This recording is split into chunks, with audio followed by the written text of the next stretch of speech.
Hello, my fellow kaiju fans. I'm Godzilla Gaiji, and welcome back to the Triple G cast. And today, ladies and gentlemen, in episode 4, we are tackling a bit of an odd one.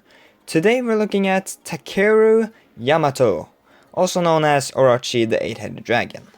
This is a very obscure one. In fact, so far in the Triple G cast, this is probably the most obscure thing we're taking a look at. So, that's kind of cool. Also, it's the first non-Toho product that we're taking a look at in the Triple G cast, so that's pretty cool, right?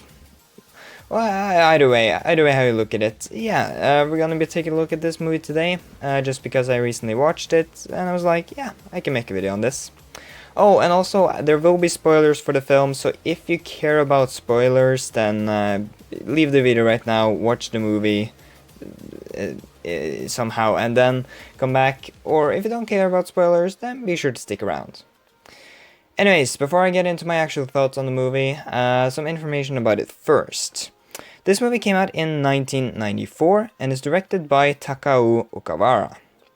The cast includes Masahiro Takashima, Yasuko Savaguchi, and Hiroshi Abe in the main roles, alongside others. As always, if I butchered any of the names, I am very sorry, but I'm trying my best here, I really am.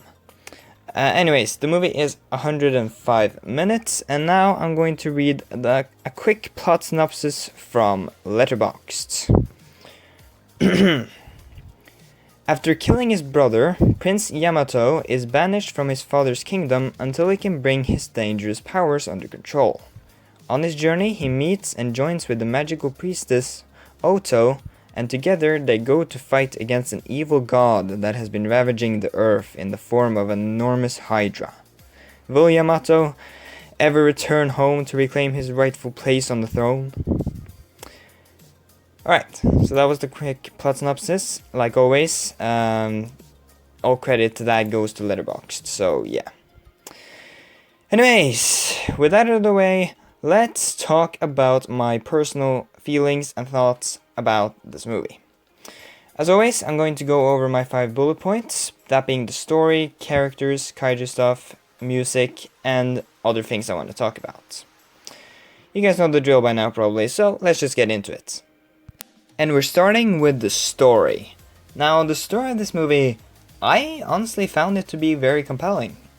Surprisingly so. I thought it was a really great story, and I was really into it. I was really intrigued and interested the whole way through, pretty much. So that was pretty impressive.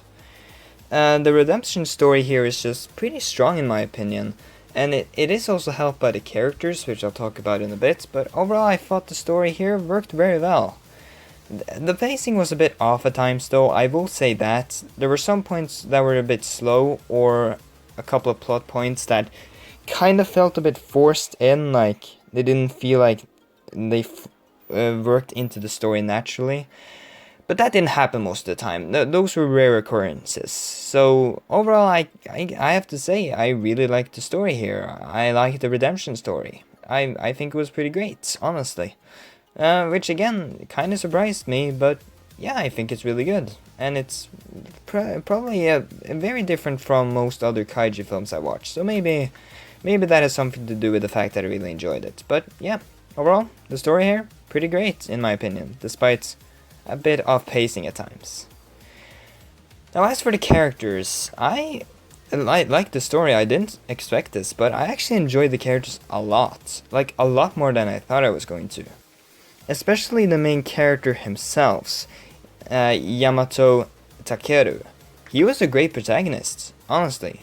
I mean, he's not the most deep or complex character out there, but he worked pretty well, and he fulfilled his role fine in my opinion. I thought it was pretty good. It was also fun to watch, which is always a plus, of course. And overall, he was pretty great, honestly, and he was probably the best character in the movie. But as for the other characters, like the side characters, they weren't bad either. They were actually pretty fun. And again, not super deep or anything, but for a kaiju movie, they're pretty good. I thought they were really fun to watch, and there aren't really any characters that I think were truly like bad. There's some that were just kind of there, but they weren't enough in the movie that I can really call that a big problem. But overall, yeah, I really like the characters in this movie, from the protagonist to the side characters. So, yeah, consider me impressed. I wasn't expecting it, but they were pretty good. Now, for the things that most people come to kaiju movies for, including myself. The kaiju stuff. I just have to say it right now. This movie has some of the best practical effects I've seen in a kaiju movie. Or at the very least, kaiju movies from the Heisei era. This movie's practical effects are so good. I love it.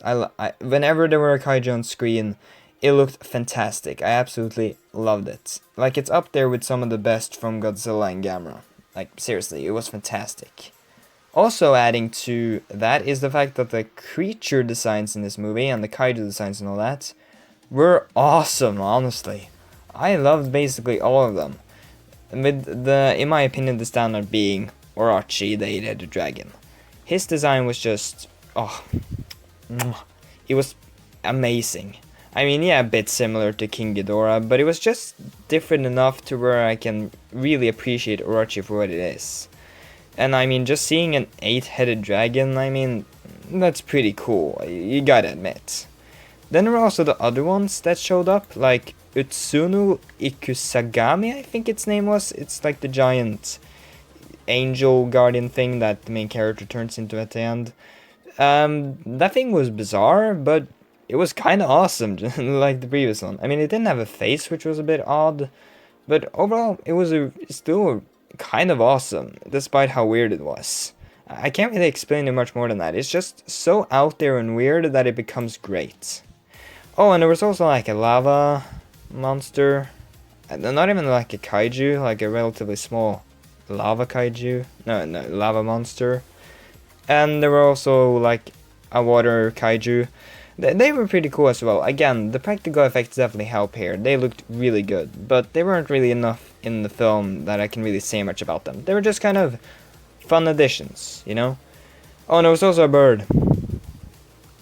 I don't remember its name, but there was a bird. So, that's worth mentioning. If you've seen the movie, then you know what I'm talking about, but yeah. Oh, and finally, when talking about the kaiju stuff, of course you have to talk about the kaiju fights. And there's only really one kaiju fight in the movie, and then there's also, of course, the other scenes with the kaiju. And, I mean, even though we only got one kaiju fight, it was pretty good. I mean, it wasn't the most action-filled thing in the world, because, I mean, Orochi's suits made that kind of hard for them to do, but I think the fight was still pretty intense and pretty fun to watch. And of course, the other scenes with the kaiju were great fun as well. Just great to see, honestly. Nothing exceptional, I'd say. Nothing that I would like put in like a top 10 greatest kaiju action scenes of all time or anything. But pretty fun, overall. So yeah, the kaiju things in this movie, the kaiju stuff, again, consider me impressed. This is really good. Especially the kaiju stuff though. Have to mention, again, the practical effects. Amazing. And now we move on to what feels like is always the thing in these videos that I have the least to say about. The music. And I don't think this video is going to be much different. The music in this was great. Honestly, it was way better, again, way better than I was expecting. I really enjoyed all the sound on the tracks in this movie. I can't really think of one that I didn't like. And they fit most of the scenes, but I will say there were some scenes where I feel like the music was a bit off. Like they should have chosen something different, like in a different genre. I don't remember the scene specifically right now, but I do remember being a bit off-put at some scenes just because the music was a bit odd. But those occurrences were very far and few between, so it's not a huge deal. And for the most part, the music was just really good, and dare I say it felt pretty epic, I gotta say. I think that's the best word to describe it. It felt very orchestral, you know. It was very nice. I don't have much more to say about this. I'm not a music expert, so I can't say much more than it sounded good. So that's what I'm gonna leave it off on. The music sounded good in this movie. Well done. Okay, and now we are actually already almost done. We're on to the other things I want to talk about, aka my final bullet point, before the conclusion, of course. I don't really have much to say here, except I once again want to say, talk about the action actually. The action in this movie, not the kaiju fights or the kaiju scenes, but I'm talking about the fight scenes where they're just people, people fighting each other. There's only really, I guess there's like 2 or 3 of them, and honestly, I enjoyed them. I thought the choreography was pretty good, and the scenes were fun. I just wanted to mention this very quickly because I don't have a lot of other things to say. I feel like I've already discussed everything I wanted to talk about. I mean, I could continue praising the practical effects, but I feel like I already made that point pretty clear. And I mean, the cinematography was nice, I guess. That's something I can say. It looked good. Nothing outstanding, but it looked good, so yeah. I think I have most things done here actually. I don't think there's a lot more for me to talk about here. Yeah, actually, yeah, I think that's it. I think we can now move on to the conclusion. Overall, Orochi, the 8-headed dragon, or Takeru Yamato, whichever one you prefer. Overall, I think this is an underrated gem. I think it is, personally, I'd go as far to say that this is one of the best non-Gamera/Godzilla Heisei movies. And I know that doesn't leave a lot of films left, but like it's up there with some of the best of Gamera and Godzilla from the Heisei era. Like, I'm serious, this movie was genuinely fantastic, and I'm really, really sad that it isn't more well known.